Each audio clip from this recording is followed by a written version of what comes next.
আমাৰ চৰকাৰখন খুব ভালকৈ চলি আছে আৰু সেইবাবে আমাৰ দৰে সাধাৰণ জনতা খুব শান্তিত চলি আছোঁ, কোনো চিন্তা নোহোৱাকৈ চলি আছোঁ।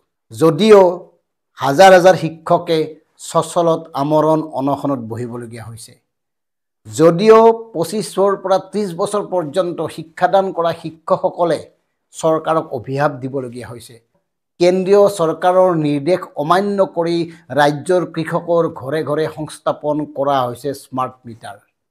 স্মাৰ্ট মিটাৰক স্মাৰ্ট ডকাইত বুলি অভিহিত কৰাৰ পিছতো চৰকাৰখন ঠিকেই চলি আছে। আমাৰ চৰকাৰখনে হিতাধিকাৰীৰ বাবে হাজাৰ হাজাৰ কোটি টকা ব্যয় কৰিছে, অথচ বিজ্ঞান পঢ়া ছাত্ৰ ছাত্ৰীসকলক এখন স্কুটি দিব পৰা নাই। মন কৰকচোন, এই যে পণ্ডিত বাণীকান্ত কাকতিৰ নামত স্কুটি দিলে ছাত্ৰ ছাত্ৰীসকলক, চৰকাৰে আজব চৰ্ত দিছে, যিসকলে কোচিং কৰি আছে তেওঁলোকক স্কুটি দিয়া নহয়। আৰু দৰ্শকসকল মন কৰক, কোচিং কোনে কৰে? মধ্যবিত্ত নিম্ন মধ্যবিত্ত পৰিয়ালৰ লোকেও আজিকালি নিজৰ ছাত্ৰ ছাত্ৰীক কোচিং দিয়া আৰম্ভ কৰিছে। এইকাৰণে দিয়া আৰম্ভ কৰিছে কি জানি নিজৰ সন্তানে কিবা ভাল পঢ়িবলৈ পাৰে, ভাল মানে ডক্টৰ ইঞ্জিনিয়াৰ বা তেনেকুৱা প্ৰশাসনিক পদত কিজানি মকৰল হৈয়ে অনাগত সময়ত। আৰু এই কথাবোৰ আশা কৰিয়ে একাংশ লোকে সাংঘাতিক আৰ্থিক অনাটনৰ পিছতো নিজৰ ল'ৰা বা ছোৱালীজনীক কোচিং চেণ্টাৰলৈ পঠিয়ায়। আৰু চৰকাৰে কি কৈছে, কোচিং চেণ্টাৰত যাব পাৰে যেতিয়া তেওঁলোকক স্কুটি কিয় লাগে? আমাৰ কথাটো হ'ল, স্কুটিখন বঁটা নে উপঢৌকন? যদি মেধাৱী ছাত্ৰ ছাত্ৰীসকলৰ বাবে এয়া এক ধৰণৰ বঁটা পণ্ডিত বাণীকান্ত কাকতিৰ নামত, তেতিয়াহ'লে সকলোকে দিয়া উচিত। আৰু এই বঁটা প্ৰদান কৰাৰ আগতে এইবোৰ চৰ্ত আৰোপ কৰা হৈছিল নেকি, যে হায়াৰ ছেকেণ্ডাৰী পাছ কৰাৰ পিছত কোচিং ল'ব নোৱাৰিব, কোচিং ল'লেই আপোনাৰ স্কুটি দিয়া নহ'ব? চৰকাৰখনে কিয় এই কামটো কৰিব পৰা নাই যে যিসকলে কোচিং কৰিছে তেওঁলোকক কোচিঙৰ মানে যিখিনি মাননি, যি মাচুল যায় 2 বা 1 বছৰত, সেই মাচুলবোৰ তেওঁলোকক দিয়ক, স্কুটি এখনৰ বিনিময়ত তাৰ সমপৰ্যায়ৰ ধনখিনি দিয়ক। এই কথাবোৰ কিয় মনলৈ নাহে? সেইকাৰণে আমি কৈছোঁ এই চৰকাৰখন বৰ ধুনীয়াকৈ চলি আছে, বৰ ধুনীয়াকৈ চলি আছে সাধাৰণ জনতা। কাৰণ এতিয়া ক'তো বিক্ষোভ নাই, ক'তো ধৰ্ণা নাই, ক'তো প্ৰতিবাদ নাই, জাতীয় সংগঠনবিলাক বৰ ধুনীয়াকৈ বহি আছে।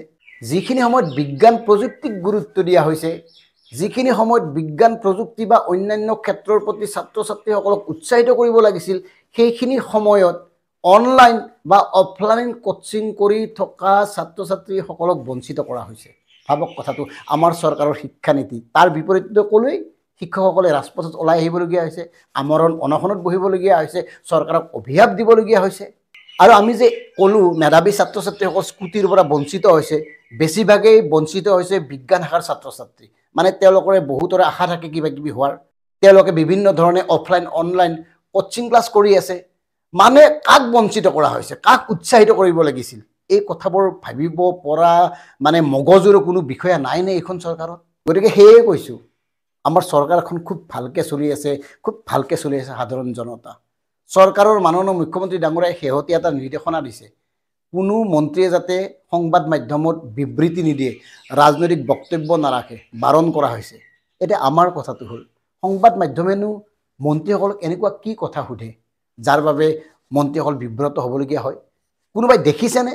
সংবাদ মাধ্যমে মন্ত্ৰীসকলক সুধিছে যে ইমান ঋণ কেনেকৈ পৰিশোধ কৰিব, কিয় ইমান দাবীৰ পিছতো স্মাৰ্ট মিটাৰ পৰিহাৰ কৰা নাই, কিয় মূল্য বৃদ্ধি ৰোধ কৰিব পৰা নাই, কিয় চৰকাৰী বিদ্যালয়বোৰ বন্ধ কৰি থকা হৈছে, কিয় চৰকাৰী চিকিৎসালয়সমূহত পৰ্যাপ্ত সুবিধা নাই, কিয় সকলোবোৰ ঔষধ পোৱা নাযায়, কিয় ঔষধৰ মূল্য বৃদ্ধি কৰা হৈছে, এই কথাবোৰ সুধিছেনে? আৰু মুখ্যমন্ত্ৰী নিজেই সংবাদ মাধ্যমক ৱাৰ্ণিং দিছে কেইবাবাৰো যে যি টি প্ৰশ্ন নুসুধিবা, কিবা প্ৰশ্ন সুধিলেই তোমালোকৰ চাকৰি যাব পাৰে। এই ধৰণে শাসন কৰি থকাৰ পিছত সংবাদ মাধ্যমক আৰু নতুনকৈ বিবৃতি দিবলগীয়া কি আছে যে সংবাদ মাধ্যমত কোনো বক্তব্য ৰাখিব নালাগে? মুখ্যমন্ত্ৰীটো নিজেই কৈছিল যে সংবাদ মাধ্যম তেওঁৰ মতে চলে, তেওঁৱে চলাই থাকে সংবাদ মাধ্যম ঘৰত বহি। তাৰপিছতো এই ধৰণৰ নিৰ্দেশনা দি কি বুজাব বিচাৰিছে?